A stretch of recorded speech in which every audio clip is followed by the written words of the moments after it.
And welcome back to the compound again. You. So, I don't know, every time Gil Skills comes here, he says we stand around and don't know what to do. Which is true because there's just so much to do. So, guess he came up with an idea. Next time he comes here, he's going to fiddle faddle with the circuit boards and stuff. Board sort. So I looked them up. And they pay 50 cents a pound for those. They're paying 40 cents a pound for these low grade boards.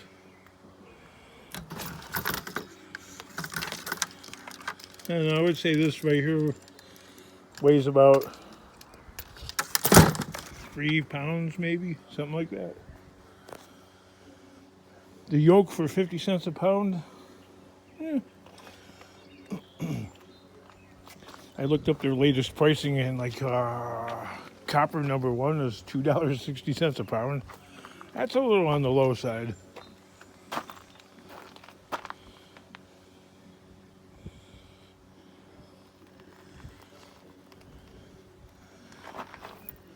So he's like, when he comes back in a year, well, you know what?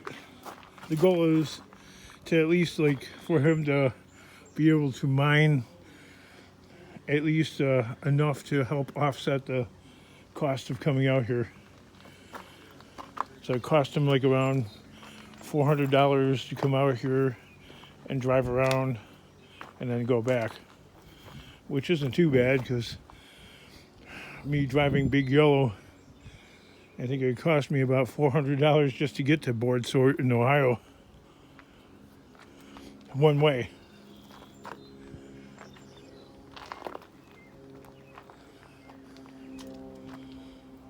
Anywho, I finally brought this back here.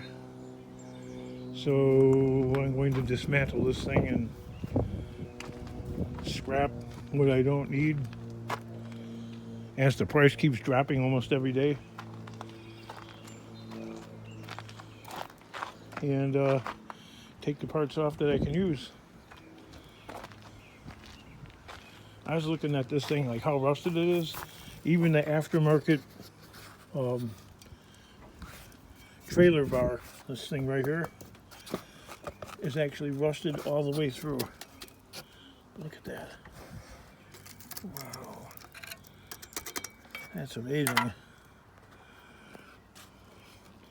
So it's not just the car itself. It's just the fact that this thing was exposed to so much salt, because the trailer bar, that's not even made by General Motors.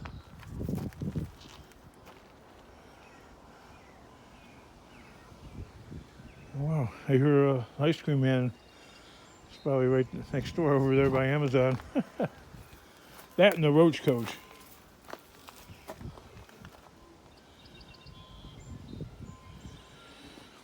Oh, Lord, I got my work cut out for me.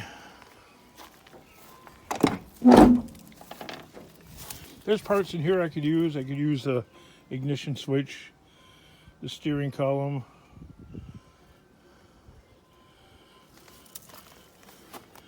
I like this has got like a power window over here, and it's got like a manual door over there.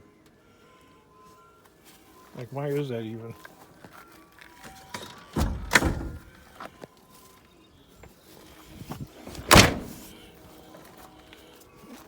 That door must have come from like a junkyard. It can't be original.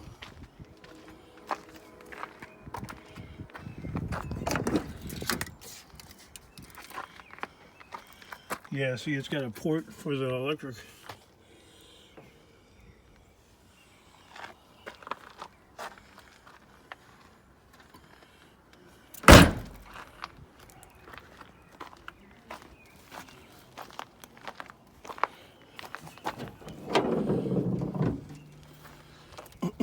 So the plan is to take this engine out and transmission and put it in my other red Chevy pickup. For some reason, I guess it's easier to work on the got it closer to the shop. I don't know why, but that's my claim anyway.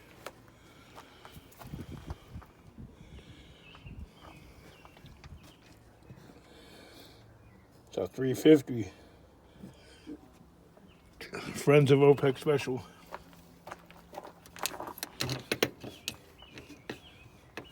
I should actually try and get this thing to fire up. How are you going to get the engine out of there, King, if you can't even get the radiator cap off? Oh, it's holding antifreeze.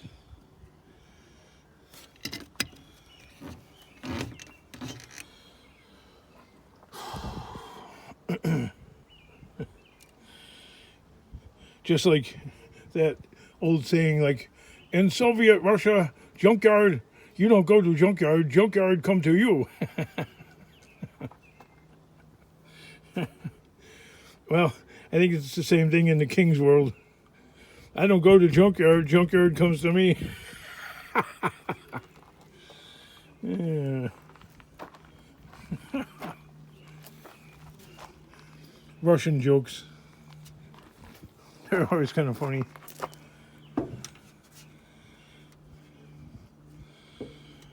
What level of difficulty for removal?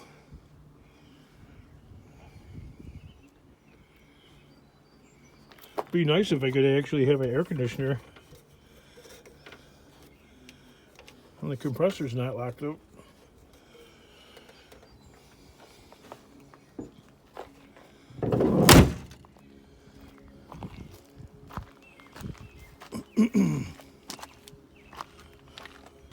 I don't go to junkyard, junkyard come to me.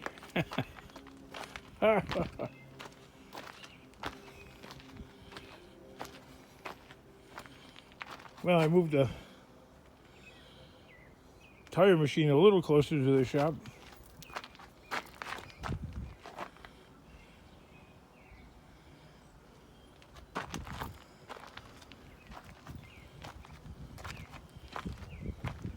Well, this thing is not even banged up, and it's junk.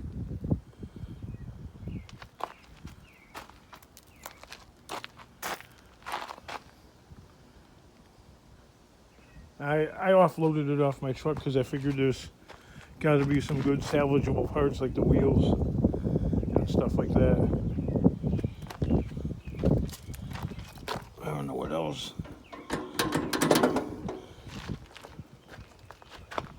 The engine's not complete.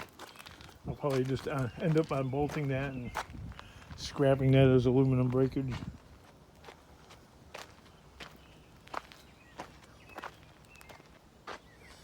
Can't get this wagon to start.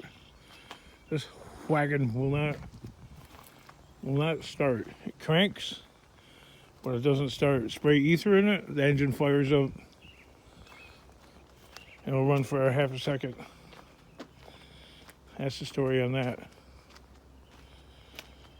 I'm not going to knock myself out all day in the hot sun trying to get somewhere with it today. So I work in little increments. Ah, that's the King's throne. That's a custom toilet.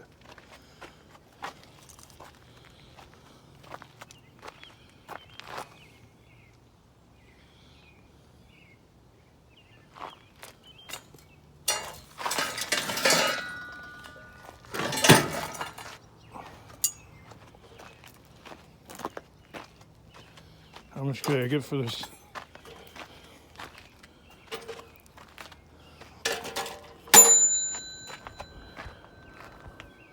I list that somewhere.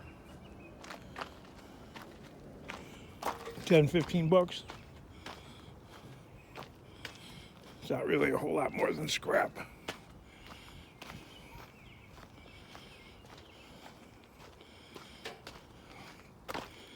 By the time you get done fuss budgeting with it, you might as well have just scrapped the thing, you know?